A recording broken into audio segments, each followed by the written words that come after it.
Assalamualaikum.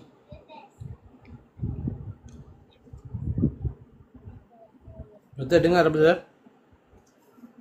Dengar? Waalaikumsalam, Cap. Dengar ke? Alright. Dengar. Apa khabar? Sihat? Alhamdulillah. Alhamdulillah. Saya nak send kejap Sambil-sambil tu bolehlah nanti yang mana yang dah tengah online ni minta tolong tap screen dan juga share dulu Sementara saya nak invite kita punya panel lain.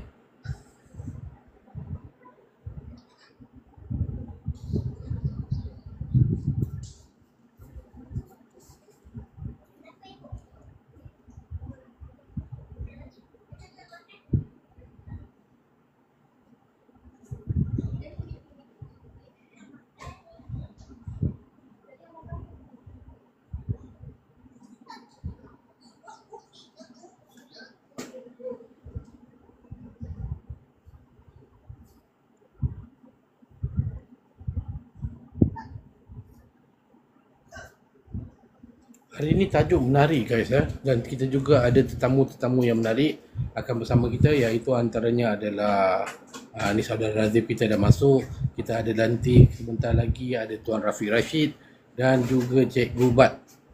So agak panas jugalah ini berkenaan dengan penentu nasib rakyat Sabah. Sambil-sambil tu yang mana yang dah masuk ni minta tolong tap screen dan share kita punya live sementara kita menunggu kita punya panel-panel kita hadir.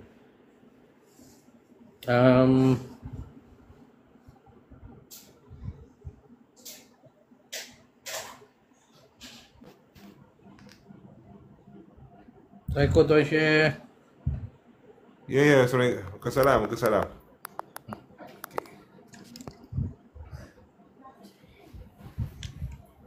So, Razif dekat Sabah ke dekat Kuala Lumpur? Assalamualaikum Tuan Syekh. Ada dekat Kota Kinabalu. Oh, sana hujan tak? Hujan, everyday hujan. I think sama dalam 24 jam mungkin 3 jam je dia renyai. 21 jam dia lebat. Di Melaka pun tadi memang lebat. Ada beberapa tempat yang dah mulai naik. Tapi saya percaya ada 3 buah negeri yang teruk sekarang ni. Dekat utara kan? Tak ada, di Melaka pun salah satu dah mula tadi beberapa tempat naik air masa saya balik tadi.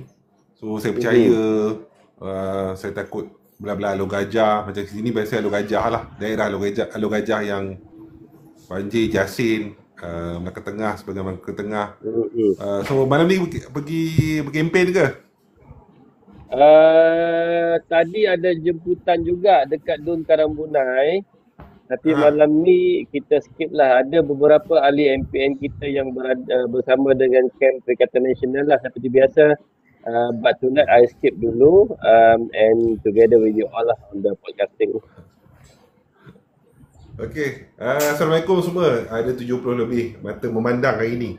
So sebelum kita ada 2 lagi panel Ya. Cik Rafiq Rashid dengan Cikgu Bat. Sebelum masuk hari ni, Razif juga 3 orang panel kita pada malam ni. Sebelum kita mula start kita punya perbincangan lebih lanjut, terutamanya tengah hangat sekarang ni di Sabah.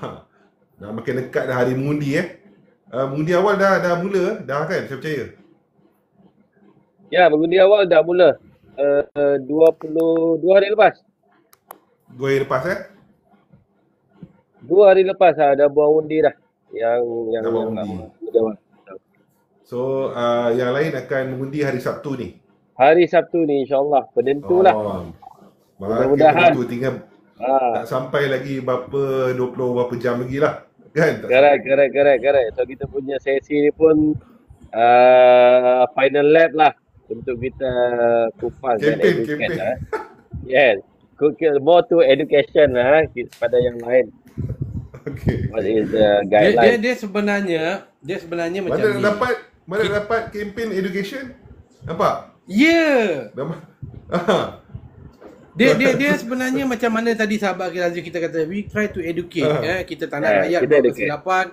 Ini adalah satu peluang di mana 5 tahun sekali rakyat dapat kuasa untuk menentukan siapa pemimpin mereka. So kalau kita buat silap kat sini, kita akan habis. Yalah. Another 5 year finish. So time tu kita nak guling ke nak apa, kita tengok kerajaan hari ini, walaupun kita dah tahu terlalu banyak keburukan, terlalu kemungkaran, bukan senang kita nak boleh tukar-tukar. Exactly. So don't make the mistake. Waalaikumsalam Yelah, kepada semua yang bagi salam. Takkan tak nampak Captain Razif takkan tak nampak sebelum ni diorang janji Tu macam-macam. obvious lah. Sebab tu nanti kita kupaskan beberapa poin yang kita perlu extend kepada umum dan mudah-mudahan mampu dinilai dengan baik. Tuan Syed, mampu dinilai dengan baik. Not only Sabah juga mungkin jadi spark kepada benda yang lebih besar yang akan datang. I think very soon lah kot. Kalau kita nak cerita pasal national punya ni. Kan? Ya, tak lama lagi. Tak lama. Anytime. Yalah, kalau ikut kira ikut peruntukan tempoh masa had dia pun lagi setahun lebih je. Dia setahun lebih dari segi dia punya validity lah kan. Cuma kalau tengok keadaan very fragile lah. Very fragile. Betul. Tapi Sabah ni besar tau sebenarnya kan. Banyak daerah tempat mengundi pun saya rasa banyak tu. Ribu tempat mengundi tu. Betul. Dia daripada sebenarnya yang menarik perhatian saya di Sabah kali ni adalah dia punya orang kata dia tak banyak, lebih kurang 73 kan. Betul lah Razif 73. Ya. Banyak. Tapi kita tengok senarai calon dia. Melaka 28 je. Tak, Tuan Syed, kita tengok senarai calon dia. Senarai calon 500 lebih, Tuan Syed. 596. Oh. Tak mengejutkan ni Tuan Syed. Nanti kita belum start kan, tak apa, nanti kita kupas benda tu. Kita akan kupas benda ni. 70 berapa Dun? 70 berapa Dun? 73 Dun yang bertanding 596. 596 calon daripada 23 parti. Oh. Ini sebenarnya kita risaukan. Dapat Assalamualaikum kepada Rashid. SPR dapat yang Waalaikumsalam warahmatullahi wabarakatuh, Kapten. Apa khabar Syekh Izhan? Apa khabar Razif? Alhamdulillah. Assalamualaikum semua. Waalaikumsalam. Saya sebenarnya Tuan Syed baru maklum. Saya punya TikTok ni sebenarnya di shadow ban. Saya tak tahu apa salah kita. Ya. Masya-Allah. Kita tak tahu apa salah kita. So di shadow ban. Tapi tadi saya dah hantar request tanya sebab why kita punya ni di ni, sebab saya pun dah lama tak online. Kan? Kita pun dah lama tak online sebab saya Tuan Syed tak ada payah. Sparring dia kena ada kan. Kita nak bakar. Dia macam tu pula. Tak ada apa-apa aktiviti yang kita lakukan, namun itulah dia tindakan kerajaan hari ini. Bila kita up video-video tertentu tu, punca kena ban juga. Okey, memandangkan Tuan Rafiq dah masuk dulu, saya rasa kita proceed dulu. Sementara saya nak uruskan dengan Cikgu Bat nanti. Baik, Assalamualaikum warahmatullahi wabarakatuh. Salam sejahtera dan juga salam suara Marid. Hari ini podcast kita siri ke-67 bertajuk Penentu Nasib Rakyat Sabah. Baik, panel kita hari ini adalah Tuan Rafiq Rashid, merupakan Ketua Penerangan Pejuang dan juga orang panggil dia Peguam Rakyat. Tak asing lagi lah. So seterusnya adalah sahabat kita Cik Razif daripada Sabah dan juga beliau juga merupakan salah seorang pemerhati politik di sana.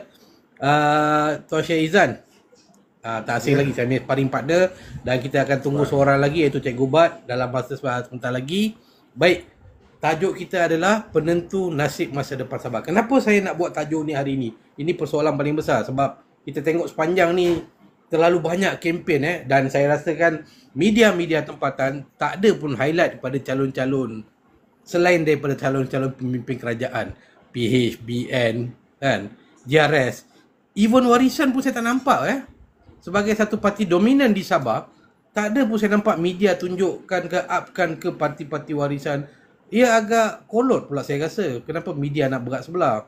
Kan? So ini antara benda-benda yang kita nampak. So apa salahnya kita channel Suara Marhin ni kami nak cuba bawa secara neutral. Ya, bagi kita ambillah mana-mana calon daripada mana parti pun asalkan benda ni baik untuk kita punya rakyat di Sabah tu. Baik. Tuan Razif, saya dengar banyak juga isu di Sabah. Mungkin boleh sikit pembuka kata yang mana kita nak highlightkan. Baik, okey. Assalamualaikum warahmatullahi taala wabarakatuh.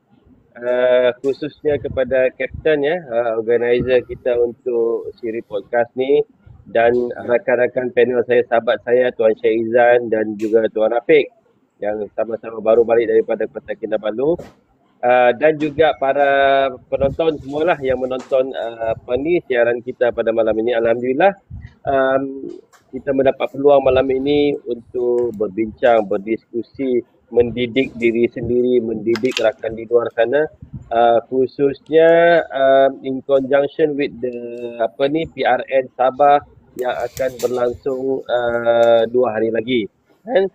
So sangat menarik, PRN Sabah yang merupakan tumpuan daripada seluruh negara pada ketika ini disebabkan keadaan warna-warninya di Sabah ini kan pada ketika ini. Jika kita boleh mulakan tadi pun dengan bercerita tentang jumlah yang bertanding, 596 kerusi yang bertanding daripada 23 parti, menunjukkan bahawa PRN ini menarik perhatian ramai. Kenapa? Ada pelbagai isu lah yang khususnya yang saya boleh tafsirkan mengikut umum dan juga daripada perkongsian rakan-rakan di luar sana adalah lebih kepada kekecewaan kan. Tempoh luput sudah sampai, maka itu PRN perlu diadakan, dan pada dasarnya in general rakyat kecewa dengan pentadbiran kerajaan sebelum ini. Disebabkan itu jugalah perasaan membuak-buak tu tampil untuk contribute ataupun dalam arti kata lain mengubah kerajaan negeri Sabah lah in that sense kan. Dan kita lihat juga keunikan yang ini pun memberi persoalan tanda tanya juga pada saya. The rest panel just chip in sajalah. Captain juga as a host. Kalau kita tengok kalau kita tengok laungan di sana sini, dia banyak jenis warna kempen. Ada yang berat kepada parti lokal dan tempatan, ada yang berat kepada isu parti-parti nasional. Tapi bila kita lihat, kalau lihat tanya saya sendiri pun, isu laungan ini tidak diterjemahkan dengan sesuatu yang konkret, di mana kita kelihatan pada ketika ini bertaburan parti-parti tempatan ini bukan menjadi satu kan. Masing-masing melaungkan tempatan, mereka klaim saya lah tempatan, sana klaim inilah tempatan. Tapi end up result dia, kita nampak percambahan yang sangat meriah. So kita tidak nampak kesatuan di sana. So itu yang berlaku di negeri Sabah ini, dan juga hasil daripada kemarahan orang, isu-isu berbangkit, antaranya fraud-fraud isu yang tidak selesai.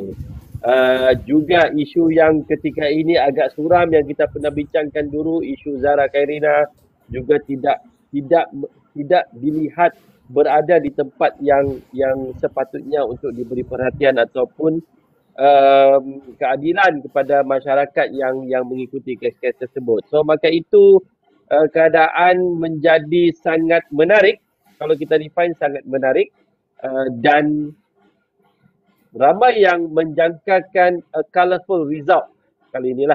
Kalau kita tengok pun dari segi statistik dia,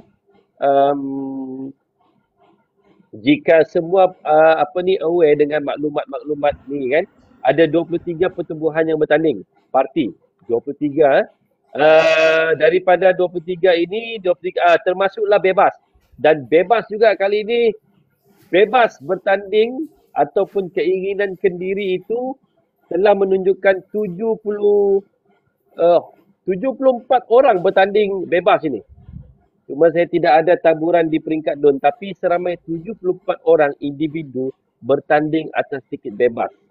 I don't have the data before, but I do believe kali ini adalah yang terbanyak sekali.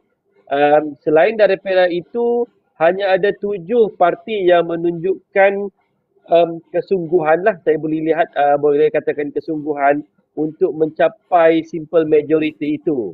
Antaranya adalah Warisan yang merupakan quite hot juga pada ketika ini. Ada satu parti yang baru ditubuhkan dan begitu ambitious, Parti Impian Sabah. GRS juga meletakkan 55 kerusi. Star pimpinan Datuk Dr. Jeffrey Ketingan meletakkan 46 kerusi. Barisan Nasional berada di 45 kerusi, lebih kurang dengan Perikatan Nasional 42 kerusi, dan juga Parti Kesejahteraan Demokratik Malaysia iaitu KDM 40 kerusi lebih kurang. So ada 7 parti ataupun gabungan yang telah meletakkan jumlah kerusi indirectly menunjukkan kesungguhan untuk mendapatkan simple majority, which is kalau diorang berjaya convert 100% lah. Maka itu daripada statistik dapat kita lihat, kalau kita tengok pada ketika ini pun barisan kerajaan yang very obvious dipimpin oleh Pakatan Harapan, dan juga itu kita kupas lagi selepas ni isu bermadu ni antara GRS dan juga Barisan Nasional ni kan. So at the end of the day, a colourful government akan form, dan satuannya itu bergantung pada 2 hari akan datang. Setakat ni yang itu dulu, I pass back to host untuk kita tengok pandangan yang lain pula. Thank you. Baik, terima kasih Saudara Razif. Baik, kita ada Tuan Rafiq. Ya. Saya tertarik dengan apa dari Cik Razif bercerita tentang ramai sebenarnya yang menawarkan diri jadi calon, termasuk bebas 74 orang 74 bertanding bebas. Total semua 596. 596. Masing-masing claim diorang adalah rakyat tempatan.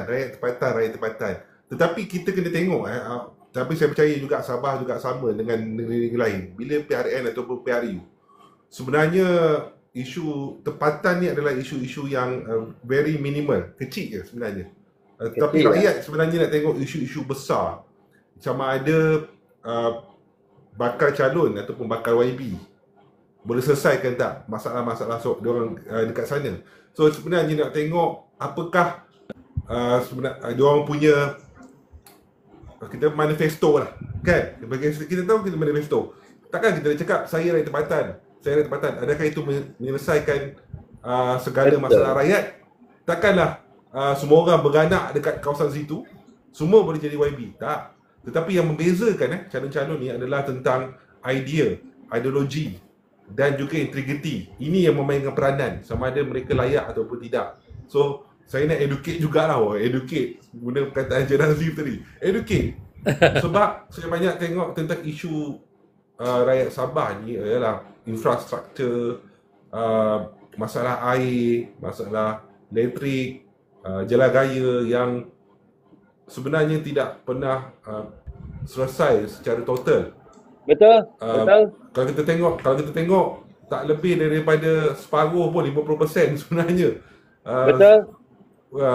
Jadi kita nak tengoklah kalau kita dengan harapan sebab rakyat Sabah telah dihidangkan dengan pelbagai YB daripada pelbagai parti kan. So jadi bila dah diberikan tempat pada parti masa sebelum ni, PHN dengan juga JRS, so sama ada mereka dapat selesaikan dalam tempoh satu penggal ni apa yang mereka janjikan dulu dapat selesai. Kalau tidak, bagi saya kenapa nak berikan peluang kedua? Orang Melayu banyak, kita tahu ada macam orang Melayu cakap lah, kalau dah jatuh takkan nanti bertangga. Betul. Orang lama-lama rakyat komplain sebenarnya, aduan yang kita hadapi. Tapi takkanlah kita nak bercakap benar pun. Sikit masuk. Orang kata kan, baru corner sikit dah mula kacau-kacau. So harap janganlah kacau kan. Bagilah kita masa, peluang. Demokrasi Yes. kita. Sedangkan saya tak tanding Saya pun, tak saya orang faham. Melaka. Tak faham.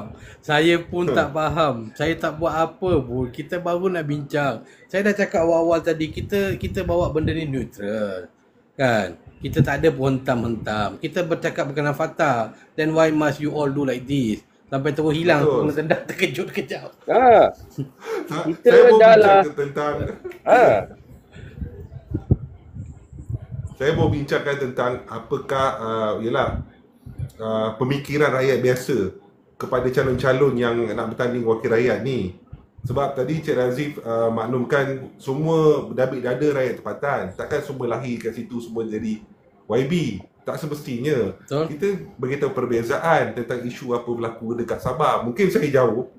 Cik Razif memang orang Sabah dan lebih dekat tentang isu Sabah. Tapi apa yang saya katakan tadi adalah secara surface, atas je. Lebih mendalam, saya percaya orang Sabah lebih layak bah. Lebih layak. So okey, saya kalau cakap panjang-panjang nanti dia potong lagi. Saya ingat saya segah pada orang lain dululah kan sebelum kena potong lagi. Saya rasa kan, mungkin diorang panas tengok gambar cik ni, Tuan Rafiq kat sini. Dia belum. Tuan Rafiq. Assalamualaikum warahmatullahi wabarakatuh. Terima kasih atas jemputan Kapten. Terima kasih Syed Izhan, co-host. Yep. Dan juga terima kasih juga ekstra terima kasih kepada Razif dan rakan-rakan beliau Parti Pejuang Sabah yang sebenarnya menjadi tuan rumah yang amat gracious, banyak membantu kita semasa kita berada selama 3 hari di Kota Kinabalu. Kita turun ke Karambunai, kita turun ke Dun Petagas, kita turun ke Dun Pantai Manis, kita turun ke Bogawan. Dan juga Kita kat beberapa Terawi. tempat yang lain. Bogawan dan juga beberapa tempat yang lain. Saya punya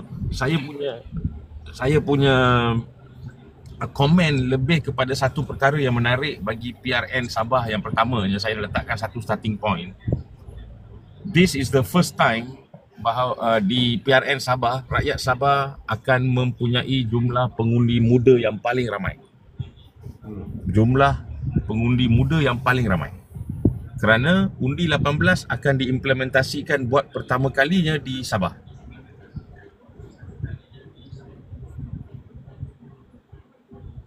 So ini merupakan satu perkara, satu fenomena yang saya percaya banyak parti politik yang bertanding dan pihak-pihak yang bertanding di PRN kali ini akan lihat dengan lebih mendalam.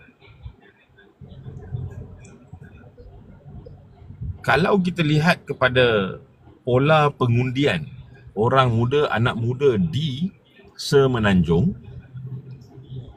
kita tidak boleh nafikan majoriti atau mungkin sedikit lebih daripada majoriti itu adalah menyokong kepada Perikatan Nasional. Terutamanya di kawasan-kawasan utara yang dikatakan dulu sebagai Green Wave tersebut. Tapi adakah ianya boleh diadaptasikan di Sabah? Itu persoalan pertama. Dan persoalan kedua dan yang ni saya dan Razif bincang masa beberapa kali kita minum dan makan di Sabah tu, kita rasakan bahawa adakah political fatigue di kalangan anak muda itu menyebabkan mereka rasa macam tak perlulah mengundi, why do we want to vote? Sebab mungkin tidak ada tawaran-tawaran yang menarik daripada parti-parti ini. Kerana tuan-tuan, kawan-kawan, jangan lupa masih lagi banyak dinosaur di Sabah. Ya.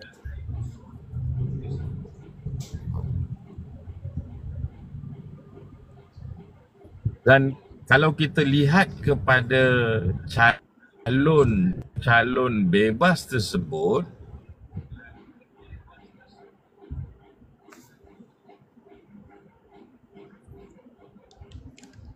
Tuan Rafiq on the move saya rasa.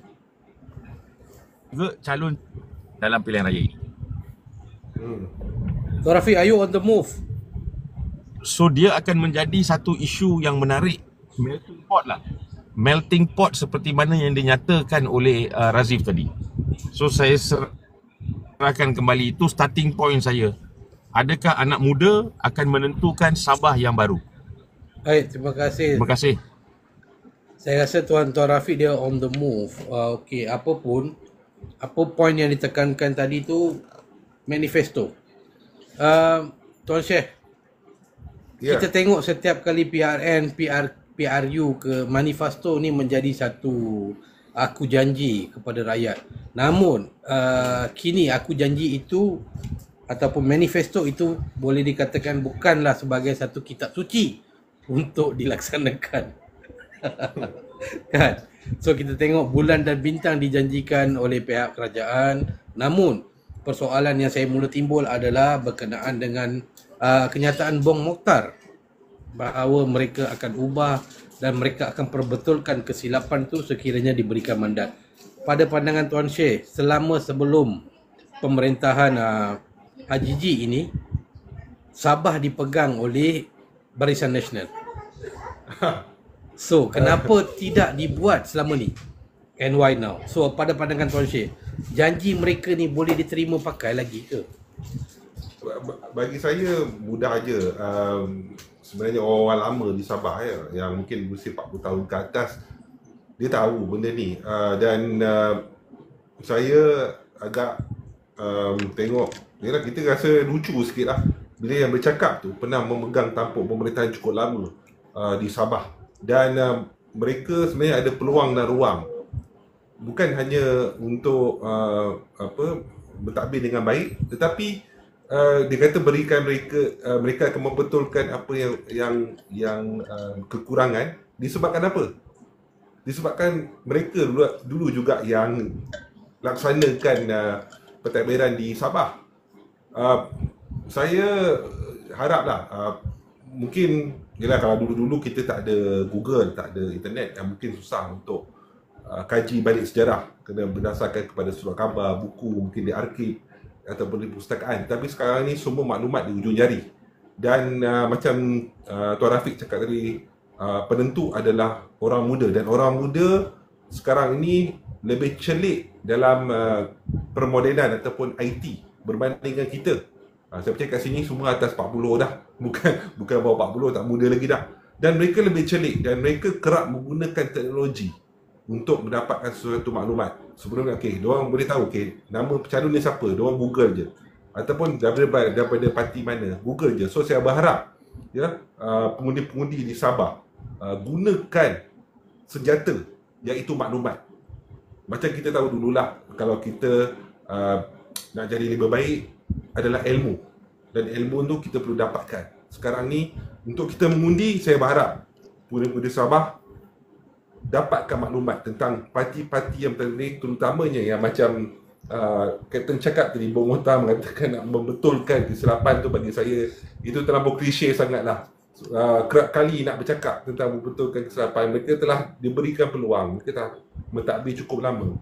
Dan apa yang saya nampak bahawa tentang isu rakyat tempatan, kami rakyat tempatan tu, bagi saya isu yang salah satu faktor minoriti lah. Yang lebih penting adalah tentang ekonomi, kos sara hidup, infrastruktur. Kalau ini tidak diberikan penekanan yang lebih tegas dalam apabila bertanding ataupun apabila memegang satu kerajaan tu, bagi saya tak menyelesaikan apa-apa lah. Sebab orang muda, bukan setakat orang muda, kebanyakan rakyat Sabah memang mengharapkan satu perubahan yang cukup di Sabah. Dan saya juga percaya bahawa tentang isu MA63 juga, betul Encik Razif, menjadi penentu juga sama ada wakil rakyat yang dipilih esok di dalam DUN dan akhirnya dia bawa ke parlimen, berani tak untuk memperjuangkan tentang Malaysian Agreement tahun 1963 tu, untuk dapatkan 40% hasil dan kuasa autonomi bagi rakyat Sabah. Sebab dia akan memberikan, bagi saya,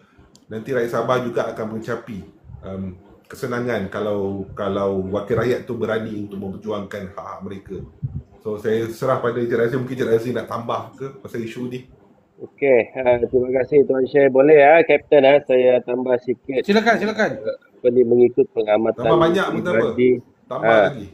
Bila mana kita ambil, janganlah kata apa ni Abu Mokhtar lah, tapi rakan-rakan yang seangkatan yang boleh dikatakan setiap kali pilihan raya akan tampil dengan this kind of pujukan, pujuk rayu kan. Diorang ini identify as dinosaur lah, seperti yang Rafiq katakan tadi. Dinosaur bukanlah kita menyamakan dengan yang bukan manusia, tetapi berapa panjang, berapa lama usia mereka sudah berada di medan politik kan. Kalau kita lihat mereka-mereka ini yang sudah di penghujung, yang grup-grup dinosaur ini seawal 90-an, 80-an sudah berada di sana. Tapi masih bermain dengan kata-kata peluang dan sebagainya. Mereka ini sudah berada di pemerintahan sekian lama. Nombor satu, kalau kita rujuk kepada isu Sabah, saya cuba rujuk kepada keluhan rakyat-rakyat Sabah yang umum lah kita lihat. Hold on, I got the data. Okey, antaranya adalah kemarahan isu hak negeri dan sumber asli, seperti yang dikaitkan juga tadi dengan perjanjian MA63. Yang paling penting adalah isu pembangunan dan juga infrastruktur. So mereka ini sudah berada di pemerintahan sekian lama. Tidak ada satu pencapaian pun sebagai Sabahan. Kalau tanya sendiri saya, Syekh, saya berasal daripada Sandakan dengan penonton yang lain. Untuk ke Kota Kinabalu, jika kita driving akan mengambil masa lebih kurang 6 ke 7 jam. Daripada seawal sedar saya sebagai seorang budak sehingga kini, saya kerap kali balik ke Sandakan, I never enjoy facilities ataupun infrastruktur yang baik. Janganlah katakan cemerlang, tapi yang baik. Tidak pernah sekalipun isu infrastruktur, jalan raya dan sebagainya sudah di sana sekian lama. Dan mereka ini adalah orang-orang yang bertanggungjawab sepanjang berapa puluh tahun ini. Jadi pujuk rayu itu sudah tidak relevan bagi saya. Sepatutnya mereka perlu memujuk rayu mereka untuk pass the baton to the young leaders, kan? Yep. Seolah-olah bila you memujuk rayu orang Sabah dengan isu-isu peluang menambah baik dan sebagainya, dia seperti softly memperbodohkan. Because jangan katakan pencapaian, progres pun kita tidak nampak. Sehingga kini isu 3 serangkai lah kalau kita lihat yang menjadi bualan kan, api, air, jalan raya dan api, air dan jalan raya. Sehingga kini bukanlah kita lihat satu progres yang baik, malah even worse. Jarang kita kedengaran, Sabahan kedengaran, rakan Sabah betulkan saya kalau saya salah. Saya juga menginap di Kota Kinabalu, di very consider center of the town. Pun sudah menghadapi masalah air yang tidak sampai. Isu universiti menghadapi masalah air yang tidak selesai. Isu commercial hotel sendiri pun menghadapi masalah air yang tidak selesai. Just imagine, rakan-rakan kita yang non-Malaysian pun bila datang ke KK, there is a time, quite frequent, hotel tak ada air. So this kind of issues melambangkan, for me, is a failure. Syekh dan rakan-rakan lain. Adalah satu bentuk kegagalan. So jangan rayu kegagalan. Bila sudah tidak boleh berlari, macam relay lah kan, berlari 4 kali 100 semua tu kan. Then pass button to the youngster. Tapi diorang punya eagerness untuk, kita lihat beberapa orang. Ada seorang yang saya boleh ambil, kita open di sini lah lagi 2 hari mengundi ni. Ada yang begitu eager untuk bertanding adun sedangkan pernah memegang kerusi speaker contoh dia. I mean, you sudah berada di satu tahap yang tinggi. Kalau dengar saya sampaikan, minta maaf Tan Sri. You sudah berada di satu tempat yang tinggi tapi masih fight dan even ada yang kena bu untuk bertanding sebagai adun. Adun, bagilah mereka yang mungkin muda, yang sudah memang terbukti dapat menyantuni rakyat. Adun ni adalah bersama rakyat. So di situlah kita lihat, I don't know how to define that. Is it memang kewajipan kepada masyarakat ataupun nafsu semata-mata? Ada yang sudah jadi menteri penuh. Ya, Cap, teruskan. Saya nak mencelah. Saya difahamkan ada laki bini juga bertanding, betul? Yes, nak masuk ke situ lah ni. Nak masuk ke situ. Bila dah begitu kan contohnya. Minta maaf rakan-rakan lain. Saya very neutral. Saya berada di Parti Pejuang tapi pandangan saya very neutral untuk kemaslahatan semua. Bila dah kau menjadi calon dalam keadaan yang begitu chaotic, then so sudden your wife yang memang tidak berada di lapangan, tidak berada di kawasan DUN tersebut, jump into and become an adun, calon. So benda-benda begini, antaranya laki bini, anak beranak, klan. Ada juga klan-klan tertentu yang menempatkan beberapa legasi dia di hampir semua parti. You bertanding sini, yang you bertanding sini, C. So benda-benda begini, rakyat Sabahan yang saya cuba extend session kita ni kepada umum di Sabah ni, keluarkanlah intelek yang terbaik. Saya merayu. Ini saya merayu. Saya bukan calon. Saya juga di offer untuk bertanding. But not at the moment. I mean, saya tahu keupayaan diri saya. Saya tahu keupayaan tertentu. Unlike yang lain ni nak jadi calon UC 596. Menjadi calon ataupun menjadi YB, kewajipannya bukanlah seindah yang kita lihat dengan kemasyhuran. Tapi dia tanggungjawab. Adakah you mampu untuk selesaikan? Somehow in Sabah terbukti kepimpinan gagal. Minta maaf saya rakyat Sabah. I define as gagal. Isu rasuah tidak selesai. 11 video, 2 saja yang di mahkamah. Very double standard. So benda-benda begini. Jadi janganlah kita besok lusa ataupun 2 hari nanti termakan oleh gula-gula. Gula-gula sudah start di sana sini. Jadi kalau kita cakna dengan legasi yang di bawah kita ni, anak-anak, maka berfikirlah dengan matang. So those yang sudah pernah diberi kepercayaan untuk berlari akhir ni, tapi sudah tidak menunjukkan tidak kemampuan untuk berlari, maka pass baton kepada ni. So kepada orang yang lain yang lebih ni. Saya suka walaupun kita bersama Perikatan Nasional, namun begitu kelebihan pada Perikatan Nasional menampilkan muka-muka I do study, tidak semua, but I do study their background. So kebanyakan ada profil yang baik. So inilah muka-muka yang patut diketengahkan, diberi baton. Jangan sampai sekarang kedengaran juga yang merisaukan. Saya juga berbincang dengan Tuan Rafiq. Kerisauan kita yang lain, kiri kanan saya juga, saya mendengar sendiri. Ada yang sudah membahasakan, mana-mana pun sama juga Lazif. Siapa-siapa yang naik sama juga makan rasuah. Siapa-siapa yang naik tidak deliver. Ini sebenarnya ketakutan kita.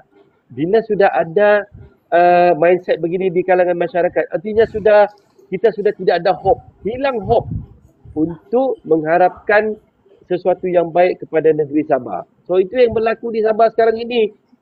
Yang bergaduh, yang merajuk. Bila dah pimpinan tak dapat watika, maka yang itu yang jadi bebas banyak tu. Kan? So bila kita tidak mampu menunjukkan satu disiplin diri yang baik, macam mana kita mau mendisiplinkan masyarakat? Macam mana kita mau menjadi contoh kepada masyarakat, menjadi ikutan kepada masyarakat? So dia bermula daripada kendiri kita sebagai pemimpin kecil ataupun pemimpin besar. Cuma balik pada yang tadi, masa rakyat Sabah, rakan-rakan tolong, yang tidak bersetuju pun saya tidak paksa. Masa untuk merehatkan semua dinosaur-dinosaur. Sebab dah proven incapable. I'm talking based on the result. Kalau diorang capable, taklah kita bercerita pasal isu infrastruktur. Taklah kita bercerita pasal isu integriti. Isu urus tadbir. Benda-benda begini. So itu daripada saya setakat ni. Pass back to Baik, Captain. terima kasih brother. Saya tambah Captain. Tuan Rafiq. Yes. Saya tambah sikit boleh? Bismillah. Boleh. Saya tertarik tentang isu macam pasal dinosaur ni kan. Kalau mungkin saya ada buat sikit lah kajian tak tahu betul ke tak, mungkin boleh betul kan. Pengundi Sabah hampir 1.87 juta. Lebih kurang 1.7, Ah. 1.7, yes, 1.8. Dan betul seperti kata Encik Razif tadi, bahawa kita tak mahu lagi dinosaur ni bukan hanya pada faktor usia, tetapi parti yang memerintah tu. Sebab bila dia beri peluang yang sama, parti dinosaur ni keputusan dia tetap sama, tak ada perubahan langsung. Jadi kalau kita ikut faktor umur, pengundi muda ya bawah 40 tahun yang boleh mengundi sekarang 18 tahun, bawah 40 tahun maksudnya sampai umur 39, dia merangkumi hampir 50% daripada 1.87 Almost, juta ya. pengundi itu. Almost, ya. Jadi pada pengundi-pengundi muda ni, diorang ada satu benda yang bagi saya kuasa yang cukup besar, very powerful. Diorang adalah penentu. Kalaulah mungkin cakap-cakap yang daripada rakyat Sabah bercakap dengan Encik Razif bahawa semua samalah makan rasuah, semua samalah ada keterisan. Tetapi belajarlah daripada macam saya beritahu awal tadi, sejarah apa yang berlaku sebelum ni, parti dinosaur ni. Takkanlah kita nak tengok, yalah, kita punya pakcik, kita punya ayah, kita punya atuk yang memilih parti dinosaur ni, tidak ada perubahan. Dan takkan kita nak terima juga, orang kata bala lah kan, bala yang sama. Kita nak menghadap sampai usia 60 tahun. Pertama, kita kena fikir umur 18, 20 tahun ke atas ini baru menginjak nak mula kehidupan. Isu utama yang berlaku kat Sabah adalah infrastruktur. Yang jalan raya macam tadi, kalau sadakan nak pergi ke KK 6 jam, jarak berapa Encik Razif? About 300 plus, 340 lebih, something like that. 340 km nak ambil masa tempoh 6 jam. Berbeza Kita dengan sepatutnya ada Cikgu Bat, betul? Ya, betul. He Beliau mungkin tengah experience. on ride. Kalau dia mudah-mudahan dia masuk, he experience himself pergi travelling ni. Kalau ayat dia agak quite funny juga, menyesal dia kata. Mudah-mudahan dia sempat masuk dengan kita. Dia enjoy lah. So back to you Tuan Syed, sorry. So kalau kita fikirkan dengan perjalanan dengan jalan raya yang tidak baik disediakan, kalau kat Semenanjung ni 340 kita kurang daripada 6 jam. Lebih kurang dalam hampir 4 jam dan 3 jam lebih. 3 jam lebih saja untuk kita perjalanan. So buang masa lagi 3 jam. Ini akan menyebabkan satu benda, satu benda kerja susah. Sebab nak point to point tu masa yang lama. Kedua, kos. Kalaulah kos pengangkutan untuk hantar barang, untuk yalah lori, kenderaan, so kos dia akan bertambah. Itu sebab kita kata kita perlu pilih pemimpin yang benar-benar berjuang untuk rakyat dan fikirkan apa solusi terbaik. Bukan setakat kata kami rakyat tempatan. Itu isu-isu bagi saya picisan lah, tak perlu sekarang ni kan. Sebab saya percaya semua bertanding untuk bertanding di DUN mestilah rakyat tempatan. Dia tak boleh orang luar. Betul? Tak boleh saya daripada Melaka, Tuan Rafiq daripada Selangor nak pergi sana tanding DUN, tak boleh.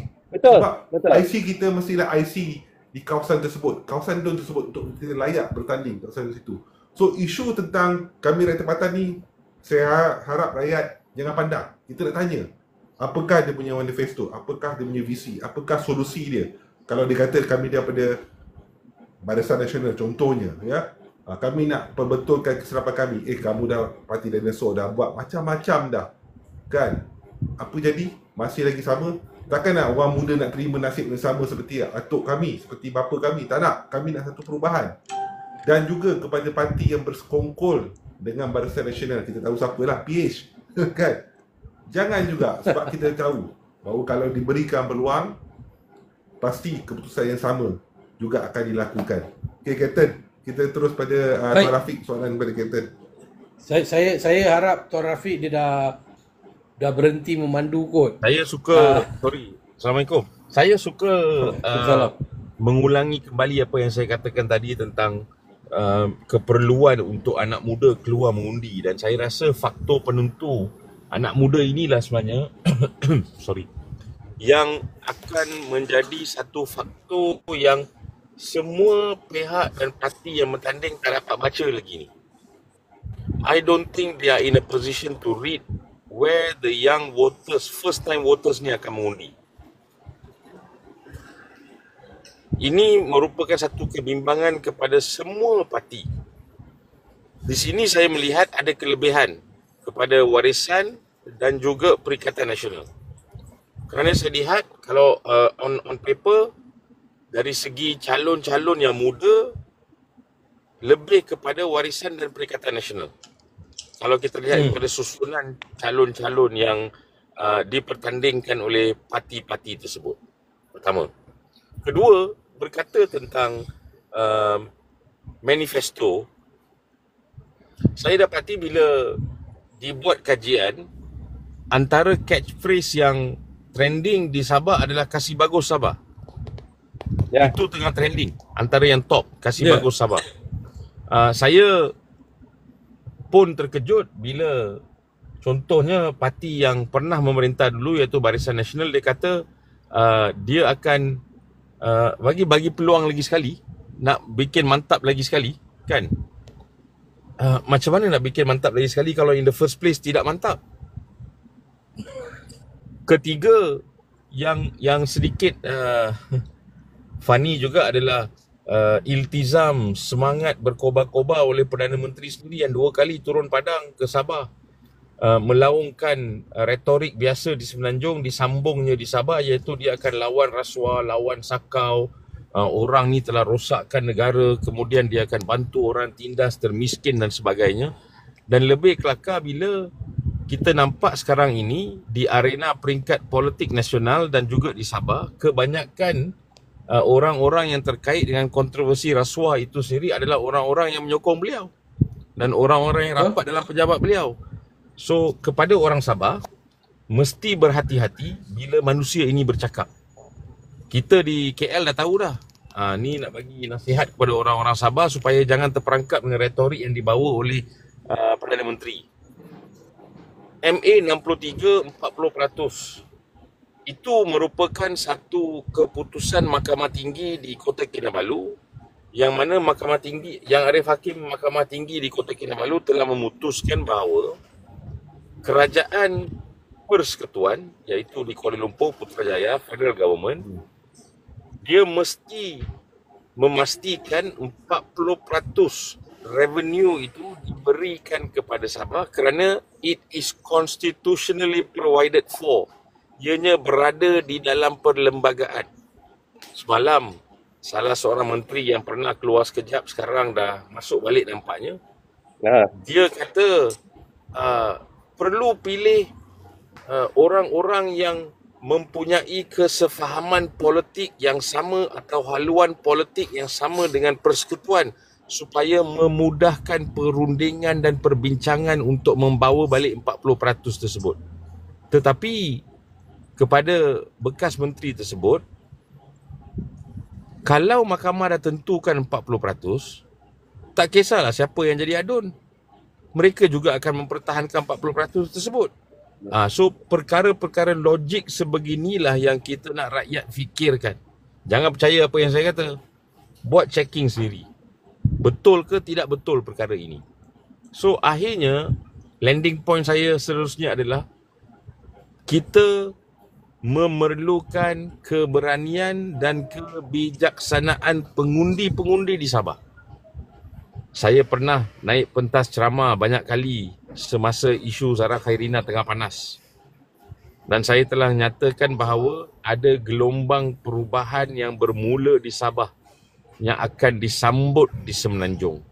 So, 29 November ini, rakyat Sabah kena mengajar kita di Semenanjung ni bahawa rakyat boleh berani melakukan perubahan. Dan saya percaya kalau daripada 700,000 pengundi baru, pengundi kali pertama, sebab ingat saya kata tadi, this is the first time di Sabah diimplementasikan undi 18 itu, kalau anak muda come out in droves dan mengundi calon-calon yang muda dan calon-calon yang berkelayakan, saya rasa akan ada perubahan lanskap politik di Sabah yang akan menjadi driving force kepada perubahan yang besar di Semenanjung nanti. Rakyat di Semenanjung sedang menantikan pilihan raya ni. So signal tu saya rasa akan datang daripada Sabah. Cuma saya dah bagi tahu dengan Razif hari itu dan saya percaya ianya masih kekal sehingga sekarang. Iaitu kerisauan saya bukan gula-gula lagi, Razif. Saya kategorikan perkara ini sebagai bom atom. Dia akan meledak di pelbagai kawasan. Dan wang yang meledak ni, bom-bom atom yang meledak ni bukan sikit anak lah orang kata kan. Bukan sikit anak. Kalau di Semenanjung kita dengar tentang 3 figure, 300 kah, 400 kah, 200 setengah kah, saya rasa di Sabah jauh lebih beza, Razif. Atomnya besar-besar kan. Boleh kira lah dengan dua belah tangan. Kadang-kadang boleh satu rumah tu boleh dapat sehingga ribu-ribuan juga tu. Kan? So kedengarannya. Kedengaran begitu kan. So, dan benda ni macam open secret, macam tak kisah kan. Kalau rakam pun orang kata video tipu. Hebat ni. Perkara-perkara yang itu persoalan saya, Tuan Rafiq ya. Saya nak tanya, mungkin Tuan Rafiq boleh tambah sikit. Berkenaan dengan kata-kata PM, ke mana saja beliau pergi, apa perayaan pun dia akan berkata saya nak lawan rasuah, ini mesti dibantras dan sebagainya. Tapi hari ini kita tengok beliau bersama-sama dengan perasuah kan. Kita tak faham benda ni sebenarnya apa sebenarnya PMX cuba lakukan. Dan hari ini kita tengok beliau turun kempen untuk berkempen dengan diorang. And furthermore, persoalan paling besar saya cakap tadi, 96 calon. Kenapa this first time this kind of thing happen? Ada yang mengatakan bahawa ini adalah salah satu gerakan ataupun cara kerajaan nak pecahkan undi agar mereka boleh menang dengan mudah. So mungkin Tuan Rafiq ada pandangan lain. Kalau dia kata A maksudnya B, kalau dia kata B maksudnya C. Kena faham tu. Kena faham perkara ni betul-betul. Perkara ini dah berlangsung puluhan tahun. So, yang itu yang pertama. Kedua, berkenaan dengan isu bercakap di atas pentas tapi perbuatannya lain, ini memang nampak jelas lah di Semenanjung pun. Perkara ni sebenarnya kalau kita sebagai rakyat, kita look back at history dan kita lihat kepada peristiwa-peristiwa, insiden-insiden sebelum ni, kita dapat tangkap dah. Perdana Menteri sekarang pernah menyatakan tidak akan sokong timbalan Perdana Menteri sekarang. Timbalan Perdana Menteri sekarang dulu atas pentas politik telah menyatakan dengan jelas tidak akan bersama dengan Perdana Menteri sekarang. Tetapi akhirnya mereka berada atas pentas yang sama. Dan kali ini mereka memainkan rentak yang sama, lirik yang sama, lagu yang sama, cara yang sama di Sabah. So orang Sabah kena bijak kali ini. Kena pecahkan hegemoni kuasa tersebut. Saya rasa dan saya tanya soalan ni ke Razif dan Datuk Seri Presiden dan berapa ramai lagi masa kita breakfast on the last day. Kita tak dapat cari jawapan. Saya lontarkan soalan tu. Saya kata, what if Sabah for Sabahan tu betul-betul diguna pakai oleh rakyat Sabah? Adakah kita akan mempunyai buat pertama kalinya sebuah government yang tak ada langsung mana-mana parti politik di Sabah yang tidak mempunyai asas pertubuhannya di Sabah? Faham tak? What if it's warisan Costa, for example? Can that be a good government? Kan? What if semua wipe out? Yalah, kita tahulah PN pun dia tidak ditubuhkan di Sabah. What if PN pun wipe out? What if PH pun wipe out? DAP pun wipe out? PKR pun wipe out? Sebab ini semua parti-parti yang tidak ditubuhkan dengan Sabah for Sabahan tu. Betul tak, Razif? What if actually that happens? So ini pun satu persoalan yang menarik juga. Sebab itu saya rasa ada sedikit tactical alignment yang dimainkan oleh warisan bila diorang bertanding kerusi paling banyak, 73 kerusi. Because are they confident enough to reach that simple majority? Tapi saya lihat on the ground, bacaan on paper nampak macam tidak ada mana-mana parti yang akan memperolehi simple majority, clear cut majority untuk membentuk government. Because it's 73.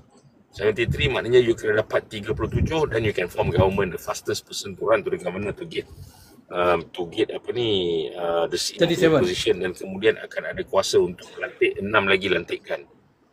So ini semua adalah polemik-polemik yang berlaku di Sabah. Tapi kalau kita take a step back, kita lihat kepada contohnya PRU yang lepas di Semenanjung, Mereka kata takkan sokong ini kata takkan sokong itu. Tapi akhirnya bila perlu form government, bila perlu jadi Perdana Menteri, bila perlu lepas kes, selesai. Dia jadi okey pula. So ini semua adalah perkara-perkara yang rakyat kena bijak menilai dan membuat satu ketentuan untuk memilih parti yang mereka rasa boleh menjadi gabungan yang selesa untuk membentuk kerajaan Sabah yang seterusnya. But perkara berkenaan dengan 40% ni, hak rakyat Sabah dah sekarang sah dah. Mahkamah dah buat keputusan. Itu pun pelik juga Kapten Rakan-rakan. Dia kata dia akan pertahankan 40% tersebut, tapi kerajaan dia jugalah yang bersetuju untuk memfailkan rayuan. Dia kata, kita perlu perbetulkan keadaan. And appeal is an appeal. Kalau you tak bersetuju, maknanya you appeal. Kalau you bersetuju, you tak appeal. So kadang-kadang hidup ni hitam dan putih, tidak ada kelabu. Inilah yang menyumbang kepada confusion di kalangan rakyat. Bila you kata kita akan pertahankan hak 40%, kita akan pastikan kita akan bayar. Bayar je lah. Kenapa perlu?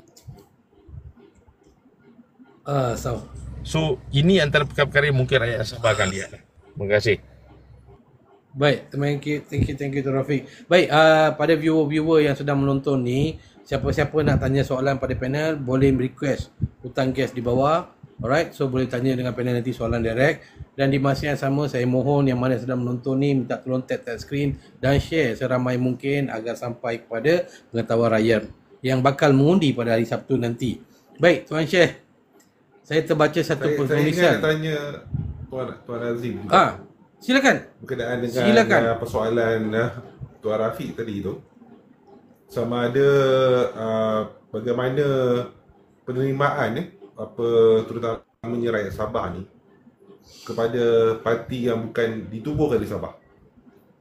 Sebab kalau kita nak, tapi bagi pandangan saya yang duduk di luar ni, kalau kita tengok sejarahnya, rakyat Sabah dia tak adalah secara in total kata nak pilih parti yang ditubuh Sabah. Sebab tengok BN je menang, sebelum ni pun BN menang. So bagaimana momentum tu sekarang ni? Baik. Kalau dilihat dari segi pengamatan kasar lah kan, isu-isu ini saya boleh define sebagai less konkret juga. Dia dimainkan lebih kepada of course dalam bentuk political punya intention kan, memainkan sentimen membenci parti-parti politik yang bukan tempatan contohnya kan. Cuma sebelum saya ke situ, yang patut rakan-rakan saya di Sabah ni tahu kan, daripada mula penyatuan ataupun pengharmonian Sabah bersama National Federation sehingga kini kita like you said just now, Syekh, kita tidak pernah diketuai oleh ketua menteri daripada Melaka, daripada Kuala Lumpur. Semuanya, saya harap semua boleh buka mata dan fikiran. Kita dipimpin oleh orang kita sendiri. Kuasa pentadbiran, kuasa assess semua daripada orang kita sendiri. Ketidakmajuan, kelonggaran prestasi semua daripada orang kita sendiri. Tidak pernah kita dipimpin oleh orang luar. Nombor dua, sentimen ini hanya keluar bila merujuk kepada parti-parti tertentu. Saya buka sedikit lah. Okeylah, diorang ni parti-parti tertentu kan yang disuarakan, malahan yang ini disuarakan dimulai oleh the previous state government kan. Kan kalau ikut pengamatan kasar lah kita tengok. Tapi sekiranya contohlah Perikatan Nasional kan, ataupun kita deep dive sedikit Bersatu dan PAS, timbullah isu ni. Timbullah isu ini Parti Melaya, kami nak buat Parti Melaya. Saya ada tegur tadi satu pemain politik yang boleh kira taksub juga. Seorang yang graduate, kalau dia dengar video ni dia nampak My Junior define Tun Mahathir sebagai negarawan Melaya. Apa yang kau cuba didik orang di luar sana? Kebodohan, ketidakmampuan berfikir dengan baik. Dia bukan negarawan Melaya, dia negarawan negara, negarawan Malaysia. Kenapa mesti you differentiate soft element di sana untuk membeza-bezakan? Bagi saya ini membeza-bezakan. Okay. Bila melibatkan contoh Bersatu dan PAS, keluarlah isu-isu begini. Bila melibatkan parti DAP yang berada di bandar, yang berada dengan mereka bersama kerajaan, did they ever set parti nasional atau sebagainya? Never. Bila diorang bermadu, Pakatan Harapan di bawah, Barisan Nasional di sini JRS. Barisan Nasional tengok ke kiri, JRS tengok ke kanan. How do they play around local and national? So, nombor 3, kita juga didatangi oleh parti dari sebelah, dari kawan kita sebelah. Ada 2 parti yang Sarawak is best. Tidak pernah juga kita tegur parti Sarawak, kau bertanding sana lah, kenapa kau bertanding sini? Kami pun tidak bertanding di rumah kau. Tidak pernah. Is it fair bercakap pasal lokal? Kan? Nombor 4, dan boleh kira paling penting lah. Saya ni orang sukan, saya yang lain tahu. Orang sukan, kita akan berminat mewakili sekolah. Saya sendiri pemain bola tampar negeri Sabah. Akan minat mewakili sekolah, minat mewakili bahagian daerah, minat mewakili Sabah dan minat mewakili Malaysia. Berada sukan si ambil contoh dia, kita membawa bendera Malaysia. Walaupun kau atlet dari Sabah, mana kau bawa bendera Sabah? Atau kau bawa bendera Johor? Kau mewakili negara. How proud you membawa bendera negara. Samalah juga dengan isu politik ni. Kita sorot. Okay, dari segi penjagaan negeri, semua lokal. No issue at all. Kan? Tapi kita tidak sepatutnya meninggalkan semangat nasional. Kebersamaan kita bersama nasional. Nasional itu tertubuhnya dengan adanya kita juga sekali. Tapi benda-benda begini harus didoktrin, dilihat sebagai ketidakmampuan ataupun integriti yang teruk dalam memimpin.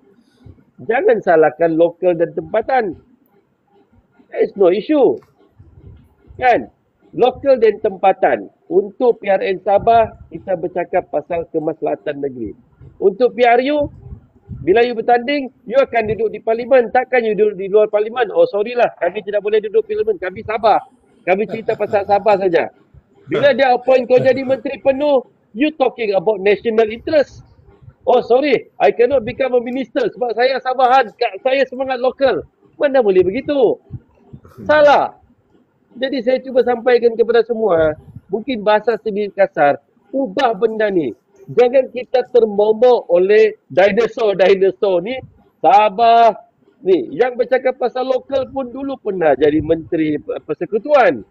Yang bercakap pasal lokal dulu pernah bersama dengan Barisan Nasional. Come on.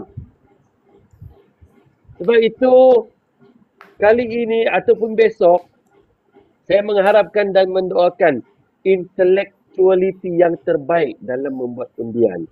Those yang fail, those yang very untrusted, rehatkan.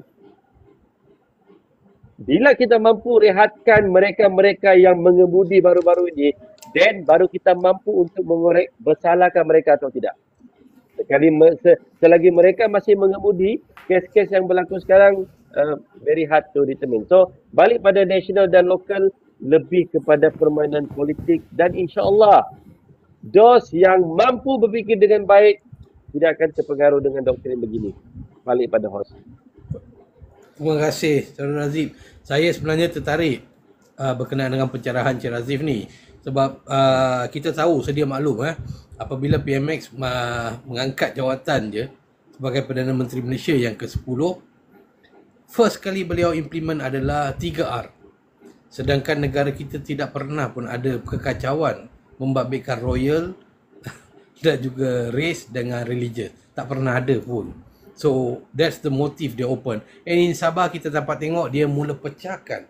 Dia mula mainkan naratif. Sabah ni lain. Sabah ni special. Dia tak sama dengan Semenanjung. Dia nak cuba pecahkan kesatuan, keunikan kita dalam sebagai satu Malaysia. So ini naratif-naratif yang terus dimainkan oleh kerajaan ini. Saya potong sikit saya tak Ken, nampak. Ya, saya potong sikit. Mau sangat jaga 3R ni, dan adakan satu perayaan saja. Jangan adakan Hari Raya, jangan adakan Chinese New Year, jangan adakan Deepavali. Itu dalam bentuk racial juga 3R tapi harmoni. Kita tahu benda tu tak boleh jadi, Razif.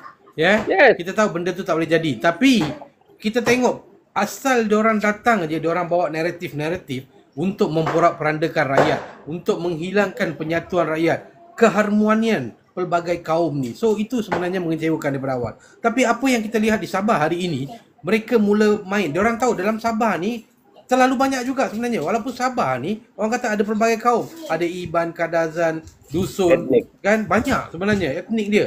So dia tak boleh mainkan kalangan etnik ni sebab dia perlukan undi mereka. Jadi apa yang dipermainkan adalah perpisahan di antara Sabah dan juga perbandingan di Semenanjung.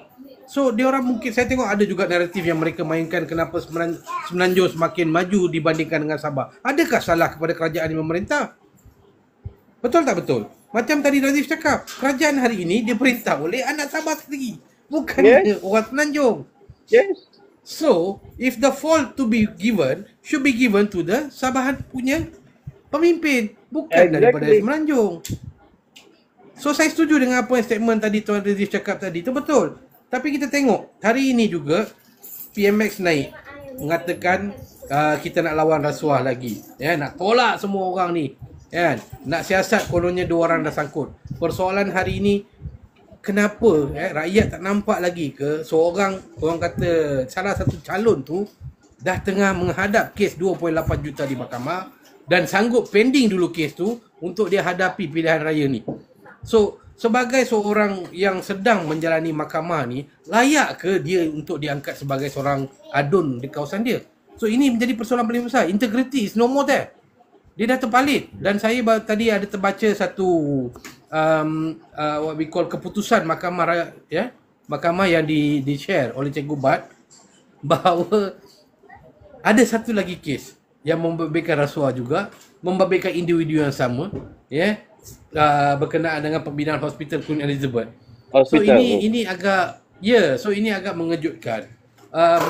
Yes, as you said, the bigger dinosaur bukan di Semenanjung, di Sabah itu sendiri. Yes. Mungkin Tuan Rafiq boleh mengulas. Itu terkait dengan satu kes sivil yang diputuskan oleh mahkamah, di mana mahkamah mendapati bahawa ada consultation atau lobbying fees yang dibayar kepada salah satu calon yang sedang bertanding sekarang ni. Dan kebetulan calon itu jugalah yang sekarang dia ada kes di mahkamah di Kuala Lumpur dan telah dipanggil membela diri. Inilah yang saya rasa close to 700,000 kan Razif, new voters ni. I think ini yang akan menjadi faktor penentu. Tapi kerisauan saya adalah mereka tak keluar mengundi. Kerisauan saya juga adalah mungkin, minta maaf kalau saya salah, mungkin kerana mereka dihimpit dengan kesusahan dan sebagainya, gula-gula yang ditaburkan tu akan mendorong mereka mengundi berdasarkan sentimen kewangan. Dan kalau bom atom dan gula-gula menjadi sentimen untuk mengundi atau menjadi faktor penentu untuk undi tersebut, maka akhirnya kita tewaslah kepada rasuah. Dan bila kita tewas kepada rasuah, maka tidak akan adalah perubahan kepada apa yang ada selama ini. 29 November sebenarnya referendum yang besar. Referendum yang dimulakan sebenarnya oleh orang-orang Sabah akan menunjukkan hala tuju negara kita selepas ini bila ada PRU. Ingat, lepas ni sebelum PRU ada PRN di Melaka dan PRN di Johor. So whether we like it or not, jauh di sana di Sabah itu akan menjadi penentu kepada what is going to transpire di Johor dan Melaka. Ia juga akan menjadi temperature gauge. Dia akan menjadi penyemak suhu sama ada kerajaan pusat hari ini berani nak memanggil PRN Melaka dan Johor pada kadar yang segera atau nak delay selagi boleh lama, untuk delay sehingga maksimum penggal tersebut. So there are a lot of factors in play, Razif dan rakan-rakan. bagi PRN kali ini, it is not easy to just say okay, this is business as usual, 29 hari bulan, then we'll get a government by the 30th. Pertama, faktor 700 hingga 750 ribu pengundi muda, pengundi first time voters ni. Kedua, terkait dengan gabungan-gabungan yang mungkin boleh membentuk kerajaan yang baru. Ketiga, terkait dengan sama ada rakyat di Sabah bersedia untuk menerima lagi sekali calon-calon dan parti-parti yang terbukti telah gagal mentadbir dengan baik. So ini semua persoalan-persoalan yang akan terjawab lah, akhirnya akan terjawab insyaAllah pada 29 malam. Itu pun kita tidak pasti sebab di Sabah kan ada tempat yang akan mengundinya tutup awal, Razif, kan, berbanding dengan Semenanjung. Semenanjung ni lain sikit, kita fasiliti kita, perjalanan kita lebih mudah compared to di kawasan-kawasan pedalaman di Sabah contohnya, yang mungkin ada pusat mengundi akan tutup 10.30 pagi, 11 pagi akan ada undi yang dapat dikira dengan jauh lebih awal daripada di Semenanjung. Dan as usual, minta maaf lah ayat dia mungkin kasar sikit, Razif, kan, tapi banyak juga kata nanti saya takut when it comes to penentuan form the government tu akan ada lah komplikasi pada malam awal pagi 30 hari bulan tersebut. Terlalu banyak kes, Syekh pun peguam, dia pun kita dah baca, terlalu banyak kes difailkan di mahkamah terkait dengan kontroversi antara governor dengan ketua menteri dan governor, ketua menteri, angkat sumpah 2 kali pun ada, Razif, sekejap 2.30 pagi, lepas tu 3.30 pagi. So perkara-perkara ini semua kita tunggu dan lihatlah di Semenanjung ini.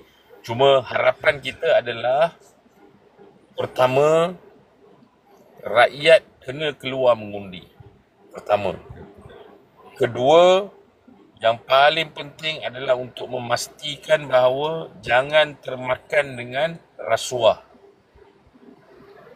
Ketiga adalah untuk memastikan beri peluang kepada calon-calon A muda, B berkelayakan. Kalau muda tapi tak berkelayakan pun tak bagus juga. So calon yang muda dan berkelayakan, kita memerlukan satu freshness, kita memerlukan.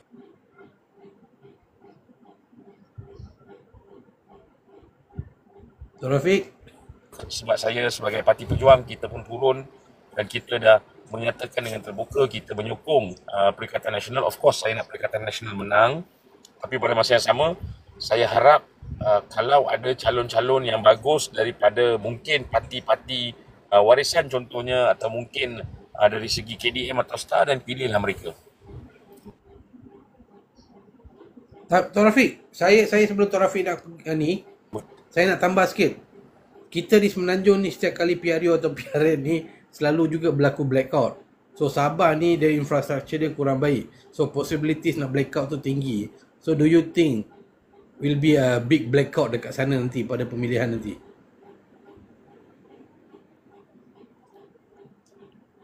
Tuan Rafiq?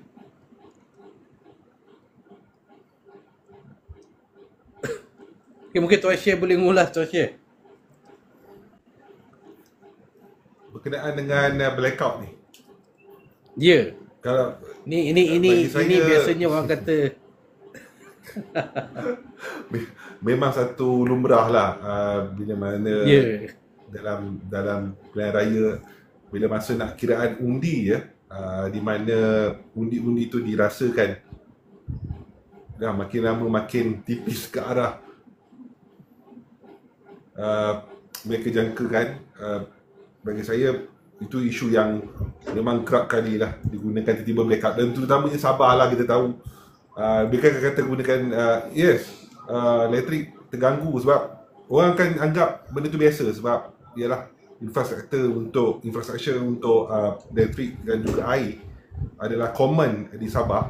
Mereka gunakan isu ni untuk mungkin, saya bukan nak tuduh, tapi memang ini setiap tahun tiba-tibanya blackout. Mungkin kita tengok nanti. Saya berharap supayalah pihak SPR dan juga wakil-wakil calon dapat memastikan supaya ketulusan tu berlaku.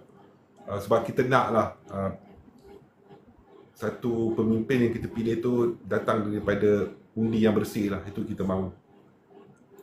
Standby genset lah. So memang kena standby genset. Kalau rasanya setiap calon-calon kena standby genset lah. In case kalau berlaku blackout ni kan, kena standby genset. Sebenarnya tak ada masalah sebenarnya. Genset tu boleh disediakan kan. Kita ada kemudahan yang banyak. Yes. Sejarah tu menunjukkan benda tu berlaku. Every time benda tu berlaku. Jadi balik pada cadangan sahabat kita ni, bila dah tahu benda ni high possibility chances berlaku, buatlah backup. So, setiap pusat pengiraan undi tu dia akan ada redundant punya backup. Kan, redundant punya option untuk memastikan bekalan tu. Benda ni pun orang tidak boleh fikir. Aku kadang-kadang heran juga macam mana orang buat kerja. Benda ni simple pun tidak boleh bikin. Macam mana orang mau teraju negeri dan negara kan? Sudahlah berpuluh tahun memang berlaku blackout. Then every time tempat pengiraan undi, you pastikan low chances, zero chances untuk blackout. Kalau mati current dia, kita panggil current lah. Then ada bateri. Benda ni pun tak boleh fikir. Then what do you expect buat benda lain? Satu lagi perkara yang kita semua kena juga komen lah. Sebab kita berada dalam era madani kan. Era madani yang menjanjikan reformasi dan menjanjikan segala benda bulan dan bintang yang baik tu. Tapi bila kita lihat komplain dan aduan yang sama daripada Bersih, contohnya adalah bahawa masih jentera kerajaan digunakan secara aktif dalam kempen kan. Tapi ini is the so-called reformist prime minister. Tapi dia sendiri yang dengan kerajaan dia sendiri yang masih bermasalah. So lagi sekali lah saya ambil peluang kepada rakyat Sabah, ada 48 jam lagi, berhati-hati dengan dia yang berkata-kata. Sebab kami di KL dah confirm dah, tak percaya. Terima kasih. Tapi Tuan Rafiq, kita tahu baru ni dipersoalkan di Parlimen dan PM menyatakan bahawa tak ada aset kecuali aset yang digunalah as a Prime Minister for his safety. So selain daripada itu tak ada. Tapi hari ni kita tengok Felcra ada memberi sumbangan di Sabah itu. So bukankah Felcra itu juga merupakan aset kerajaan? Oh, diorang dah cadang program tu 2 tahun lepas.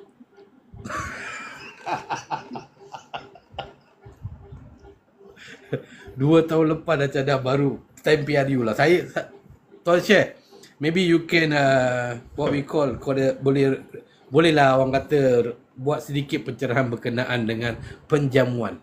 This thing is every time. Setiap kali PRK ke PRN ke PRU ke penjamuan ini kita tahu banyak sangat berlaku.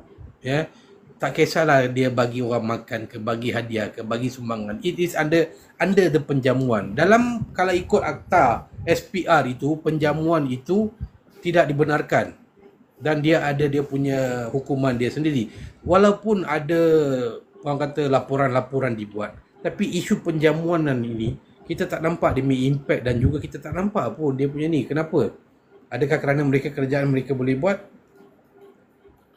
Okey, kalau kita tengok sebenarnya kerajaan Madani ni juga yang dulu agak proaktif tentang penjamuan ni. Jamu tu datang macam jamu makan lah, menjamu kan. Sebab kita tak nak sebab tidak ada ketidakadilan. Sebab tahu kalau kata berlakunya penjamuan secara berluasa, yang mampu adalah dah tentunya pihak kerajaan.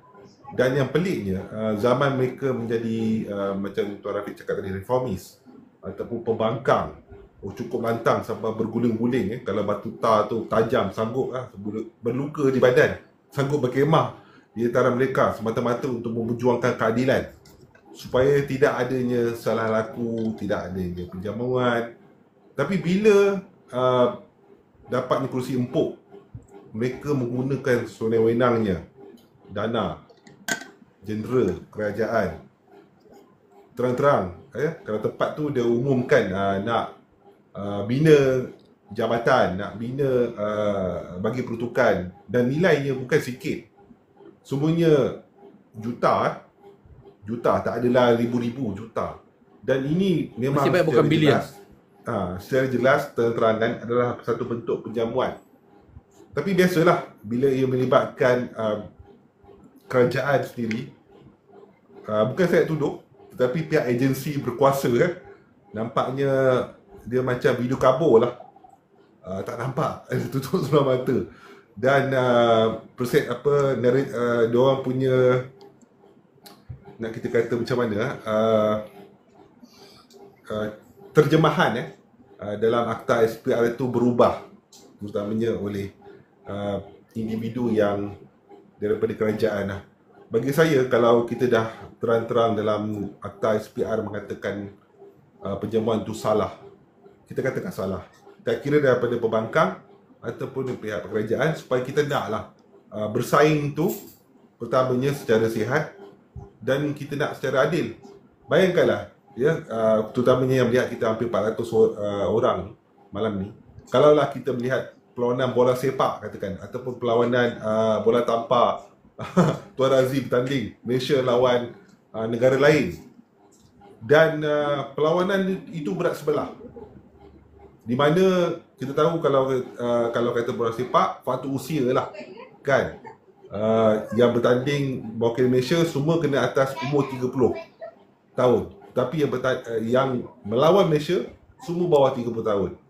Itu satu bentuk ketidakadilan, dan itu yang kalau kita boleh marah dengan pertandingan yang tidak adil, sepatutnya kita garap perasaan itu dalam pilihan raya, terutamanya negeri dan juga pilihan raya PRU kelak, dan jangan kita tutup sebelah mata.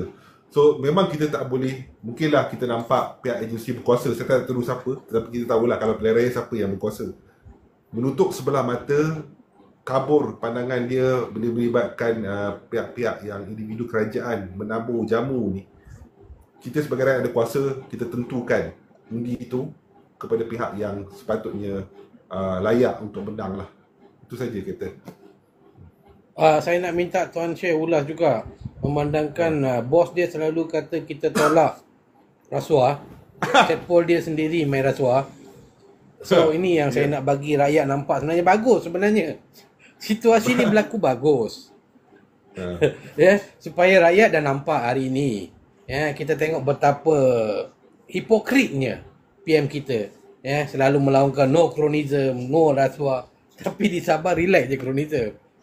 Di Sabah biasa je, orang yang didakwa ada kes mahkamah, ada kes rasuah, boleh je bertanding. Very simple. So saya tak tahu sama ada mereka ni fikir orang Sabah ni kau ulur je, dia orang tak ada hal ke? Adakah orang Sabah tak ada maruah? Adakah orang Sabah dia orang ni rasa macam tak ada integriti ke? Dia orang ni macam tu. That's the way I feel when they play. Contohlah kita sendiri Tuan Syekh. Kalau kita tahu yang ni penyangga, nak suruh dia sokong dia, mau kita tak pergi empuk dia. Kan? Kalau boleh saya komen. Ni Tuan Syekh, mungkin Tuan Syekh boleh ulas. Okey, saya nak ulas sikit lah. Kalau kita tengok, saya percaya semua kat sini dan 400 orang melihat ni, kita pernah baca kisah pengembaraan kambing dengan serigala. Cerita ni, zaman ni zaman sebelum kita didedah dengan ilmu pengetahuan, adanya sekolah, adanya universiti, adanya teknologi, adanya handphone, adanya Google, adanya AI, adanya ChatGPT, semua ni sebelum ada. Dan kita baca kisah ni, bagaimana pengembaraan kambing dengan serigala. Pengembaraan, kalau kita tahu kisah dia, pengembaraan kambing ni bosan duduk jaga kambing dia, dan dia nak bermain-main dengan orang kampung. Dia kata ada serigala, dan orang kampung datang kali pertama, tengok tak ada kambing. Lepas tu dia gelakkan orang kampung. Kali kedua pun dia menggunakan taktik yang sama. Dia menjerit, tolong ada serigala. Dan orang kampung pun meluru datang sebab nak selamatkanlah kambing itu. Tapi apa jadi? Dia gelakkan juga. Dia gelakkan orang kampung. Dan kali ketiga, apabila serigala datang betul-betul, bila dia panggil, orang kampung tidak percaya. Jadi kita kena tengok situasi ni sama tak dengan pemimpin kita sekarang. Okay? Dia katakan dia nak tolak rasuah, dia tak suka rasuah, dia nak tolak korupsi, dia nak siasat no cover up. Kita percaya. Adakah dia seperti pengenalan kambing gelakkan kita? Kali kedua pun dia nak buat benda sama sekarang ini. Adakah dia gelak kita? Adakah kita mudah dibodohkan seperti itu? Tak. Saya percaya rakyat Sabah seperti mana saya, seperti mana Tuan Razif, Rafiq dan juga Kapten, kita ni adalah orang yang ialah ada fikiran. Kali pertama kita boleh ditipu dan digelakkan. Kali kedua kita boleh ditipu dan digelakkan. Kali ketiga tidak. Kita tahu bahawa setiap kali skrip yang sama berlaku, kami tahu itu adalah penipuan, kita biarkan. Sebab apa? Sebab bila mereka bercakap di atas pentas tu, ialah media dia pegang, kamera dia pegang, Facebook dia pegang. So kita tak ada pilihan lain untuk mendengar dan mendengar dia. Orang kata dia punya celoteh lah kan. Tapi dengar boleh, percaya jangan, Kapten. Sebab apa? Sebab terbukti bahawa kat sebelah dia siapa yang ada kes rasuah. Bukan, saya boleh cakap terang-terang, Abu Mukhtar. Ya, sebab ini fakta, bukan fitnah. Kes dia ditangguhkan, dipanggil bela diri, dia dan juga isteri beliau. Dan apa jadi pada kes Zaid MBD? Di DNA kan, bukan sebab lepas bebas, tetapi untuk lakukan siasatan lanjut. Dah berapa lama? Dah 2 tahun. Dah hampir 2 tahun. Siasatan pun tak nampak, lanjut pun tak nampak. Apa terjadi pada kes 47 kes Zaid MBD. So bagi saya, macam saya kata tadi, banyak rakyat Sabah dah nampak. Kalau dia hulur pun, ialah bagi saya itu tidak menentukan esok kat kertas undi. Saya percaya rakyat Sabah akan buat keputusan yang bijak kelak nanti. Baik, terima kasih Tuan Syekh. So Brother Razif, so tadi saya Makan sentuh roti sikit lebih baik berkenaan daripada makan dengan rasuah. Nampak? Cara?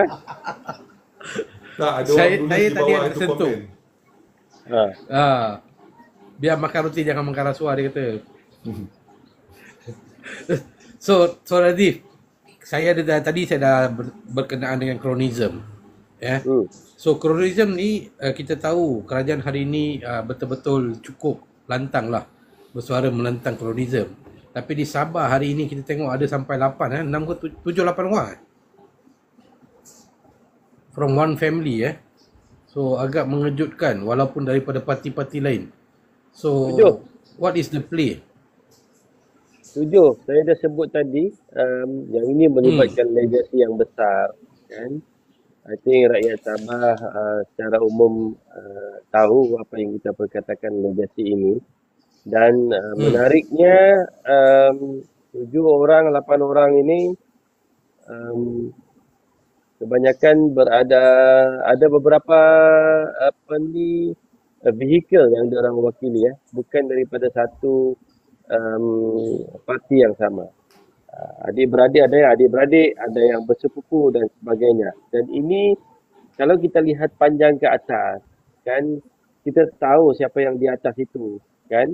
Dan di kalangan mereka ini juga kombinasi antara dinosaur juga dan juga orang yang baru ni kita galakkan. Cuma disebabkan juga punca daripada legasi ini, yang baru ini juga bukanlah bertanding di kawasan beliau sendiri. Dia di tempat lain, kan, lahir di Pantai Timur, bertanding di Pantai Barat. Lebih kurang begitulah. Jadi ini pun bagi saya adalah satu bentuk ujian untuk orang Sabah. Legasi ini sudah diceritakan, dikatakan sudah sekian lama. Ni keluarga ni, itu keluarga tu, dorang buat ni, dorang buat tu, kan. So this is the time kita tunjukkan kepada mereka bahawa relate dengan cerita share tadi, dah 1-2 kali dibohongi semua tu. So this is the time kita kena pastikan legasi ini tidak diterima ataupun ditolak. Kan, ditolak. Satu, yang dinosaur berada dalam legasi ini pun performance tu tidak kelihatan. Ya, bila kita cerita pasal performance ini, dia merangkumi semualah. So ini yang kita elakkan, legasi berkeluarga. Ada satu tempat lagi yang abang tidak boleh bertanding disebabkan keadaan sebelum ni melibatkan isu lompat parti. Kan, ada satu kawasan, dia antara yang terlibat awal YB Parlimen, kan. Namun dari segi kepartiannya dia masih berada di sebelah. So dari sudut watika dan sebagainya, jika dia meneruskan di kapal yang sedia ada ni, iaitu kapal peneraju, digambarkan beliau akan terpaksa membayar ganti rugi denda sebaiknya few million. Jadi di kawasan tersebut saya yakin kapal yang beliau sedang naiki sekarang ini juga mempunyai struktur, mempunyai ketua bagian dan sebagainya. Macam mana pula di dun yang dia menyandang ini, tetapi disebabkan parlimen dia pergi ke sebelah, yang bertanding tu adalah adik kepada yang penyandang sebelum ni yang tidak boleh bertanding disebabkan isu melompat. So this kind of things happening clearly in Sabah. Maka itu daripada awal kerap kali bercakap, saya mengharapkan dan berdoa sekali lagi, not sekali lagi, many times, intellectuality Sabahan tu melihat. Janganlah kita dibodohkan lagi. Janganlah kita menunjukkan kita masyarakat bangsa yang orang akan katakan besok, itulah you all juga yang bodoh pilih dorang. Cukuplah dengan benda-benda ni, sebab kita dikurniakan akal, diberi sekolah dan didikan yang baik untuk menilai. So itu hopefully mereka-mereka ini yang dalam segmen ini tidak mendapat tempat. Saya juga risau, Cap, Rafiq dan Syekh. Seandainya mereka ini mendapat tempat, apa yang saya harus katakan kepada rakan-rakan lain? Adakah padan muka ataupun kasihan atau I don't know. Sebab at the end of the day, by tomorrow memang undi di peringkat masing-masing. Bila kita cerita pasal lokal ke, national ke, undi dibagi berada pada individu itu masing-masing. Jadi tunjukkan sesuatu lah Sabahanku, tunjukkan sesuatu kali ini. Jadilah kita satu bangsa yang kita tahu, kita kerap kali laungkan kita bangsa yang gagah dari segi kemampuan dan berfikir dan juga sebagainya. Maka terjemahkan dalam bentuk undi 2 hari akan datang.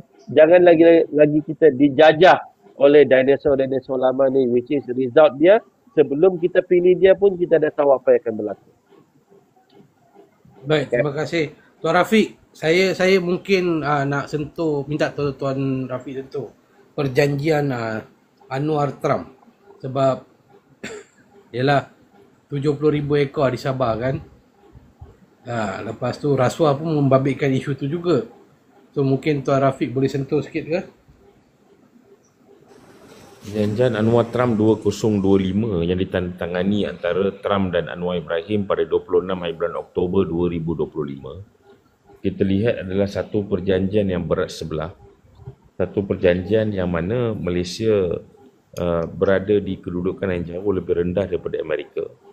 Sebuah perjanjian yang sebenarnya membenarkan meliberalisasikan perdagangan dan memberi kekuatan yang amat jauh besar kepada Amerika berbanding dengan Malaysia. Dan kita lihat juga bahawa di dalam terma-terma yang terkandung dalam perjanjian tersebut, ada beberapa perkara yang merugikan Malaysia dari segi Amerika Syarikat boleh menentukan dengan siapa Malaysia harus berniaga.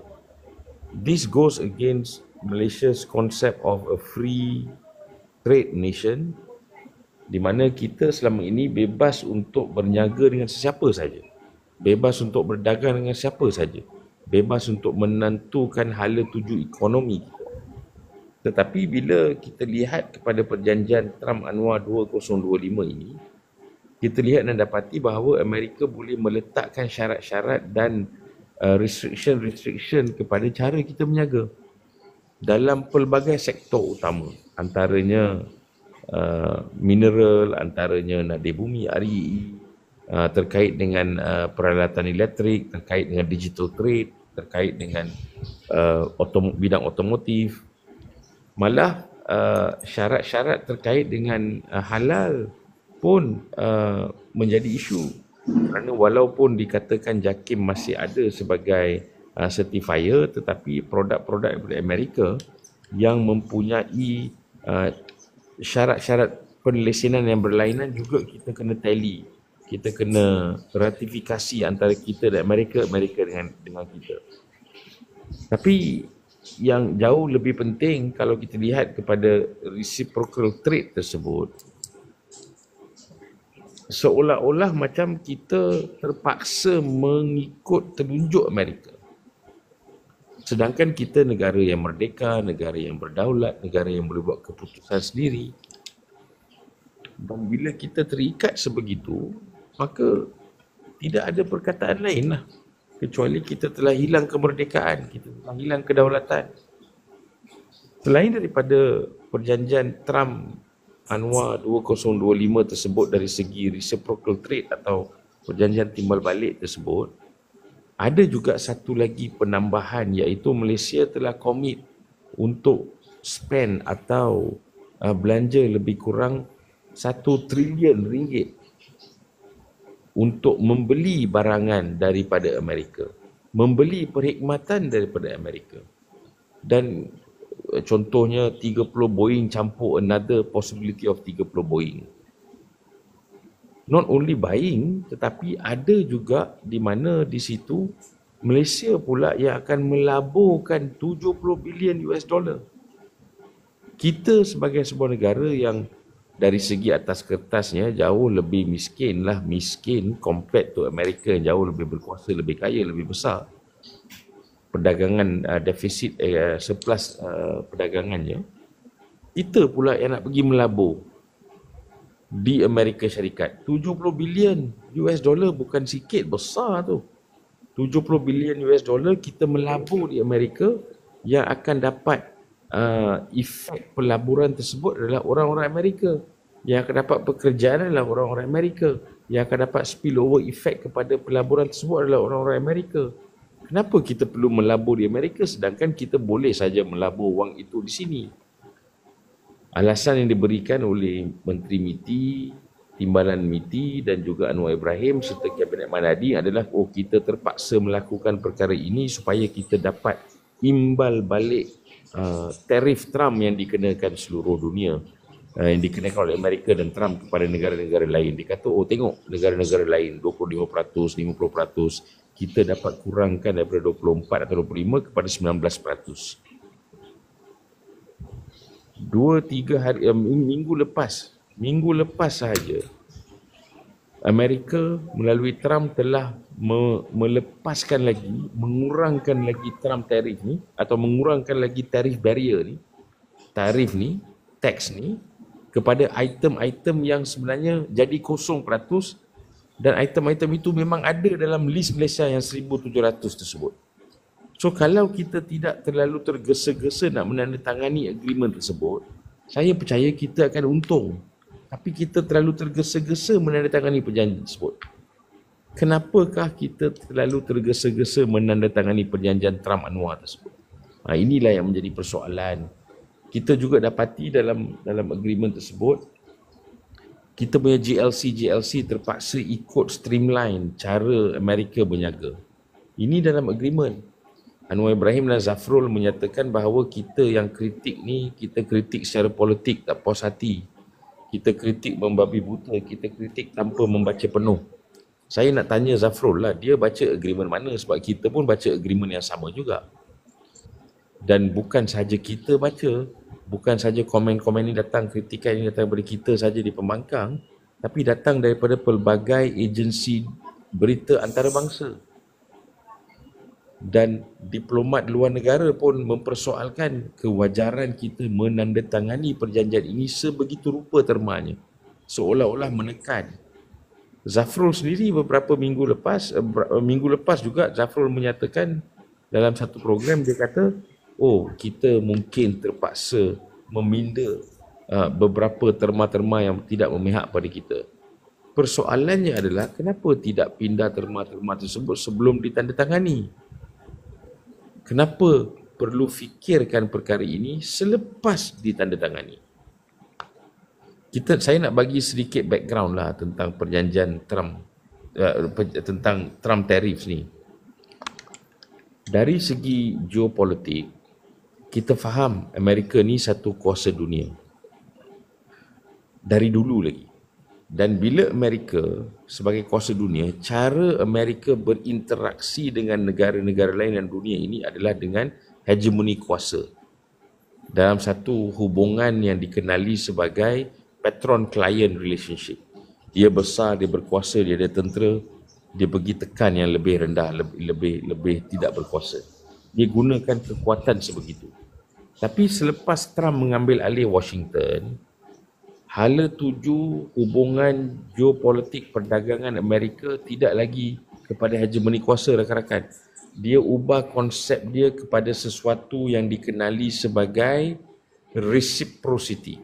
Dia mula kenakan tarif kepada banyak negara-negara yang dia berdagang. Sebab dia nak tunjuk dia berkuasa, dia nak make America great again. So, bila dia gunakan konsep reciprocity ni, dia secara licik memasukkan kekuatan-kekuatan perdagangan dia, syarat-syarat dia kepada negara-negara lain, dan juga mula mencari nadir bumi, REE ni. Sebab REE is important for new energy, dia important untuk kereta elektrik, dia important untuk peluru berpandu, dia important untuk persenjataan. Amerika tidak ada RE yang banyak reserve-nya.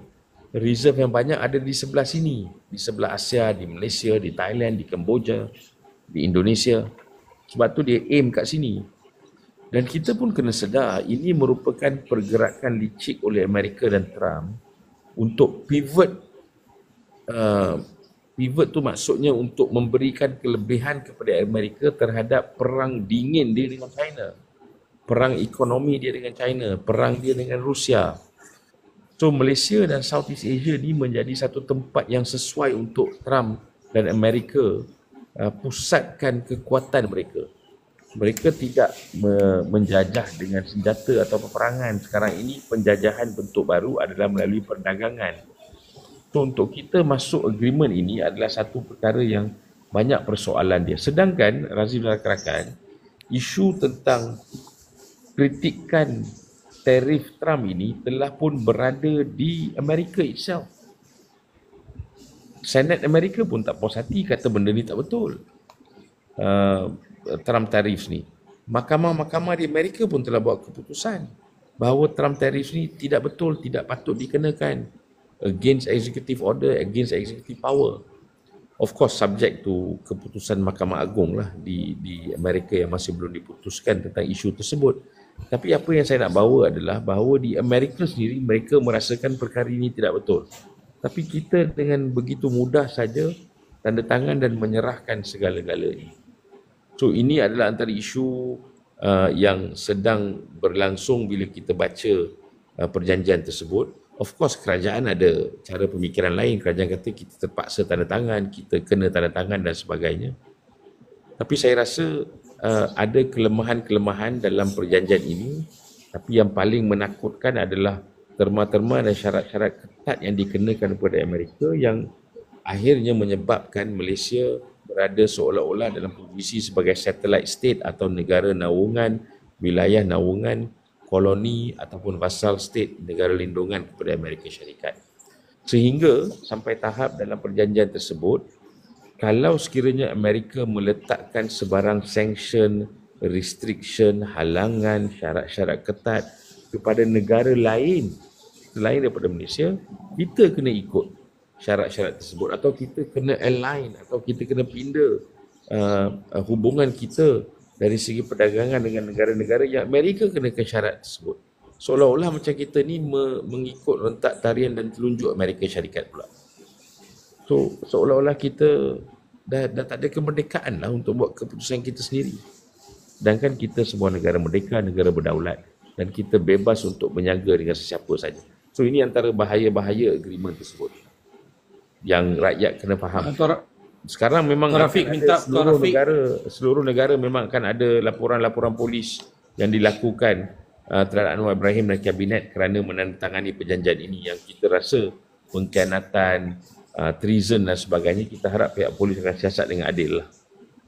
Captain. Itu persoalan yang saya nak tanya dengan Tuan Rafiq tadi. Memandangkan ada beberapa NGO yang melakukan laporan polis terhadap perjanjian AD ya, ataupun lebih dikenali sebagai perjanjian Trump dan juga Anwar. So sebenarnya apa sebenarnya tujuan dibuat dan adakah pihak polis akan mengambil tindakan dia terhadap laporan-laporan yang dibuat tu? Saya percaya pihak polis mesti ambil laporan-laporan tersebut dan siasat dengan adil, siasat dengan telus, siasat dengan ikhlas. Kerana akhirnya ini merupakan kedaulatan negara, ini merupakan soal penting, merupakan soal security dan keselamatan negara. Dan pihak polis kena faham juga bahawa anak cucu diorang pun rakyat Malaysia juga. So kena siasat dengan adil. Sama ada mereka siasat ke tidak, itu kita pulangkanlah kepada pihak polis. Tapi bila terima report, dia tak boleh halang kalau sekiranya rakyat biasa nak buat laporan. Takat ni saya percaya dah ada 8 atau 9 laporan polis tentang isu ini. Besok pagi jam lebih kurang 10.30, 11 pagi di IPD Dangwangi, NGO Kesatuan Melayu akan buat laporan polis. Saya juga difahamkan bahawa di Kedah dan juga Perak akan ada laporan polis oleh pejuang Kedah dan Perak. So akan ada laporan-laporan selepas inilah yang akan dilakukan. Kita tunggu dan lihat macam mana progresnya, macam mana perkembangannya. Tapi perlu untuk rakyat bangkit bertindak. Kita sebenarnya telah labelkan perjanjian Anwar Trump 2025 ini sebagai perjuangan melawan Malayan Union 2.0. Kalau Malayan Union 1.0 itu adalah untuk menghalang penjajahan British dan menyelamatkan Raja-Raja Melayu, di mana kita, nenek moyang kita dulu berjaya untuk memastikan bahawa walaupun Raja-Raja Melayu dipaksa menandatangani perjanjian dengan British, tapi rakyat make sure benda tu ditolak dan akhirnya Raja-Raja Melayu kekal di tampuk kuasa mereka dalam posisi istimewa mereka tersebut. Sekarang ini 2.0, Malayan Union 2.0 sedang giat dilaksanakan dan kita sebagai rakyat kena bangkit dan menyelamatkan negara ini lagi sekali. Baik, terima kasih Tuan Rafiq. Baik, kita almost to the end. Mungkin Cik Razif boleh buat penggulungan dengan tajuk kita. Okay, Cap, alright, ya, kita pun almost done. Dari saya, nothing much, kecuali hanya satu, iaitu mohonlah kepada semua rakyat di Sabah, kita sudah banyak mendengar ulasan-ulasan daripada yang cerdik bijaksana dalam merungkai ataupun menjelaskan keadaan politik di Sabah. Dan untuk kehadapan khususnya pengundi-pengundi muda, adik-adik saya di Sabah ini, keluarlah mengundi dan pilihlah yang terbaik, yang mampu menjaga kestabilan ataupun kecemerlangan negeri Sabah.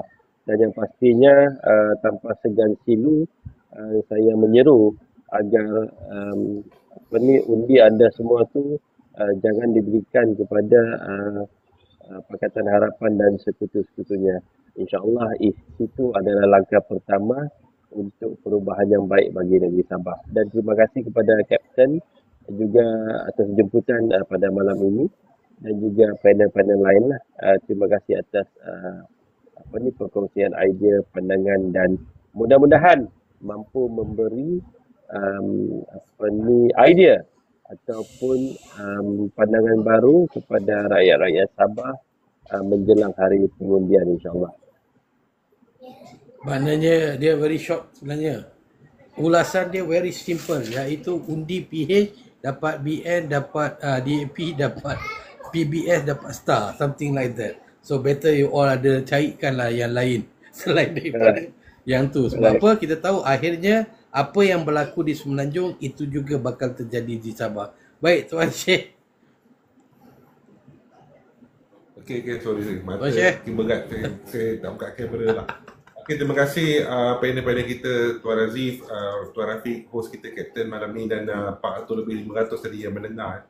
Okay, penutup saya malam ni. Jadi apa yang kita belajar malam ni? Pertama, kuasa ada di tangan kita. Terutamanya di tangan 50% pengundi muda di Sabah. Kedua, isu kemiskinan dan infrastruktur ini boleh diselesaikan jika kita ada pemimpin yang jujur, berani dan stabil, amanah. Yang ketiga dan paling penting, jangan hanya dengar janji-janji. Oleh itu saya nak bagi 3 tugas untuk semua rakyat Sabah. Pertama, pergi mengundi. Tak ada alasan lagi dah. Undi adalah suara kita, hak kita. Yang kedua, baca dan tanya. Jangan mengundi buta-buta. Baca manifesto. Tanya soalan kepada calon-calon kita semua tu. Soalan-soalan yang kritikal tentang peluang kerja, tentang apakah cara untuk memperbaiki infrastruktur. Ketiga, tentang perjanjian MA63. Dan yang akhir tugas adalah bincang juga dengan keluarga.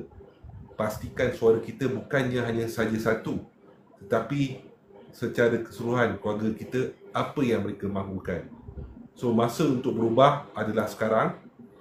Mari kita sama-sama tentukan masa depan Sabah yang kita sayang. Terima kasih semua. Jom nanti kita jumpa lagi mungkin minggu depan, insyaAllah, Kapten. Baik, Alright, insyaAllah, insyaAllah Tuan Syekh. Alright, terima kasih Tuan Syekh. Tuan Rafiq. Baik, terima kasih atas peluang yang diberikan. Terima kasih rakan-rakan yang lain, Razif, Syekh dengan Kapten sebagai host. Aku mau cakap sama orang Sabah lah, mudah saja. Kenapa rumah korang semua atas air? Kenapa rumah korang semua atap bocor, air susah mau dapat? Tapi aku tengok pemimpin korang semua kereta besar-besar duduk KL. Aku tengok anak-anak diorang semua kaya, pakai baju mahal. Korang saja yang pegang bendera, hayun-hayun sama, ditunggu siap diorang di airport. Kena tukar bah.